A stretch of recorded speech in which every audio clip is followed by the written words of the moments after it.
This is a highway interchange, and it's a mess, just like this wiring harness. The goal of this episode is to transform into something as organized as this, but more than likely, it'll end up looking like this.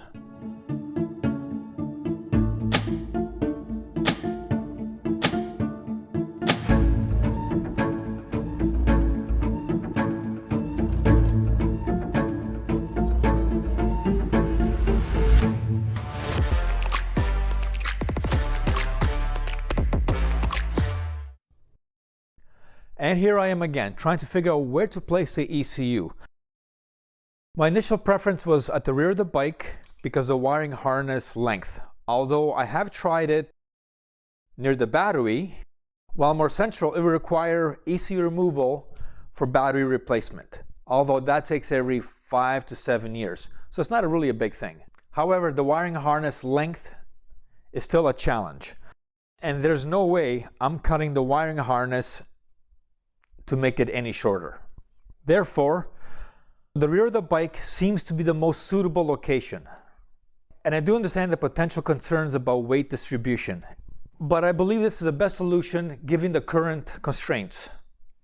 Besides, a little extra weight in the back will just make it easier to wheelie the bike, right? I mean, who doesn't wheelie besides me? The wiring harness needs protection from the elements, and I have a rough idea how to route it. Now, I just need to turn my vision into a visual object that is lightweight, protects the wiring system, is easy accessible, looks clean, and is within my capabilities. The best way to start is using cardboard, which is plentiful and recyclable. After shaping the cardboard to the desired form, it's time to transfer the shape onto the final material, which in my case is aluminum. At this stage, everything is going to be lightly tacked, but strong enough to hold everything together. That's the plan.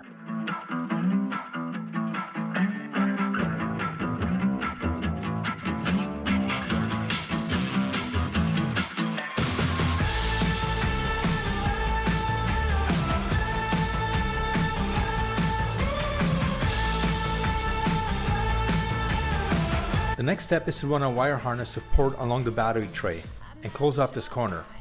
While the easiest way is to go straight, that will leave a sharp edge which would over time could eventually damage the wiring. Therefore, it needs to be angled. Watch me as I go. Should I look both ways before you cross me, baby? 'Cause I don't break for boys. I'm moving on.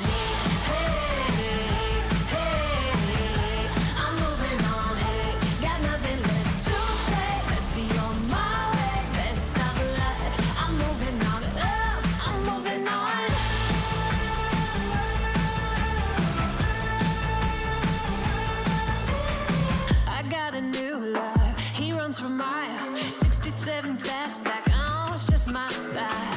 We're headed down the road. Just enjoy the show, watch me as I go. Should look both ways before you cross me, baby, 'cause I don't break for boys. I'm moving on.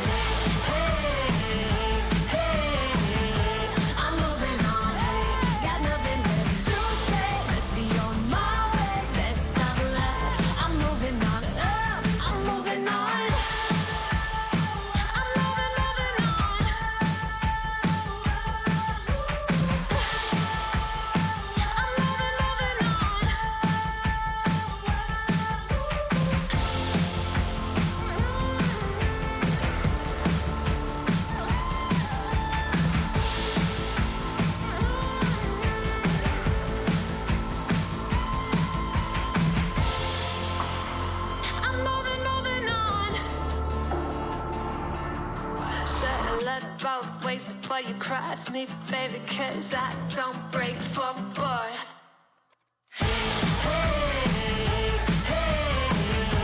I'm moving on, got nothing left to say, let's be on my way. Now that the right side of the battery under tray is completed, it's time to move on to the rear section of the undertail. There are a few options. One option is have a short angle upwards like this.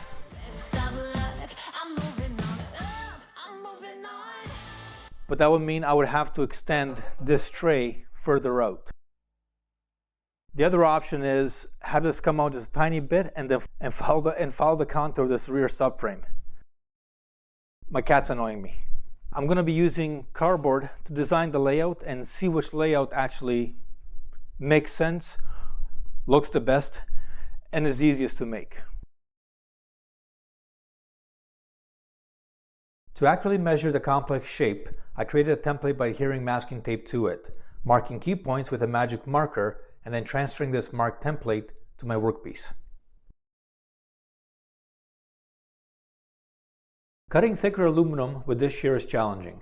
To overcome this, I'll score the material with a shear blade. Scoring allows for easier bending, and repeated bends will eventually cause the aluminum to break, leaving a relatively smooth edge. This smaller piece can then be easily cut with a shear.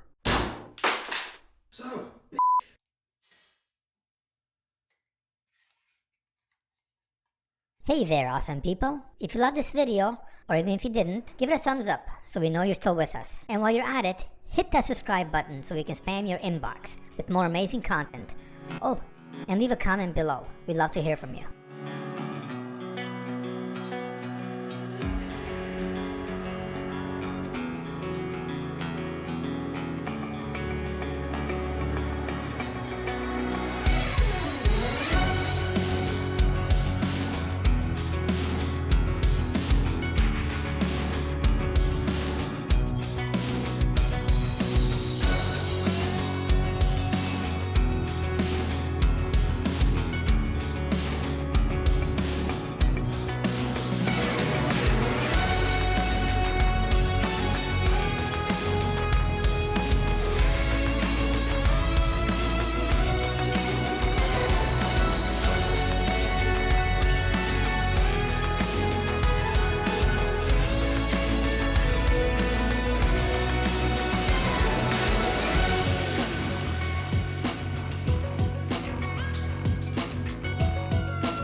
So far, so good. As you've noticed, I've decided to go full length. It's more for aesthetics rather than anything else.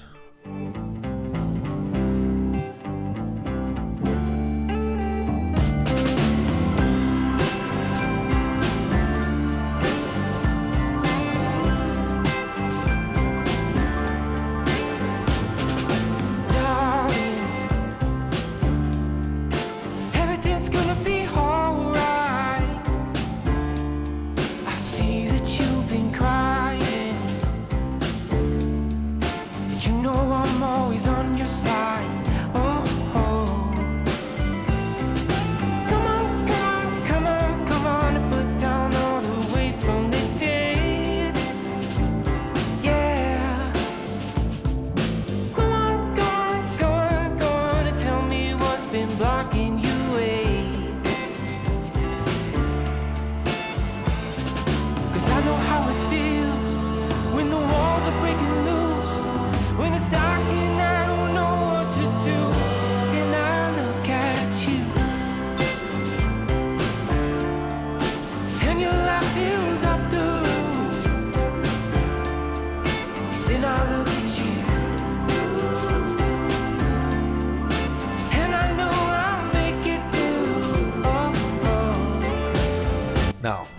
could leave this part open and it wouldn't be visible from the side.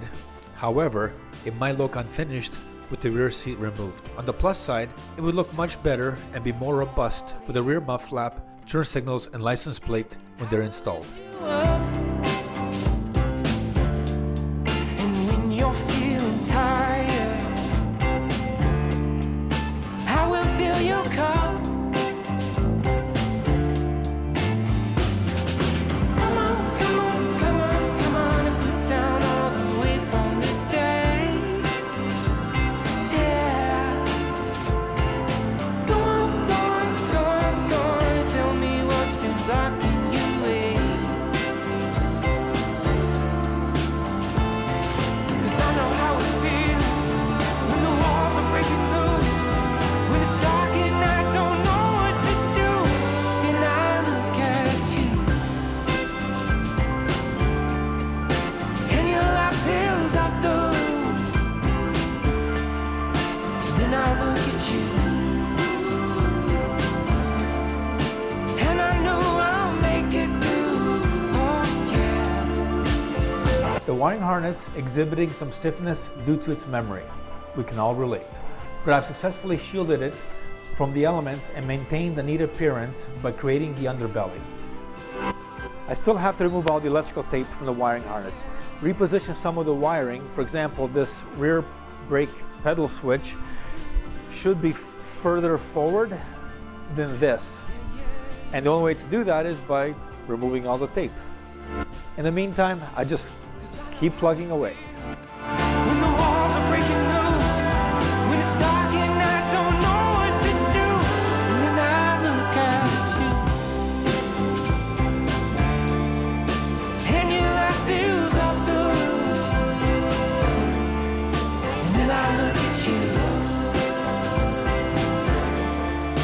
and I know I'll make it through. Oh yeah.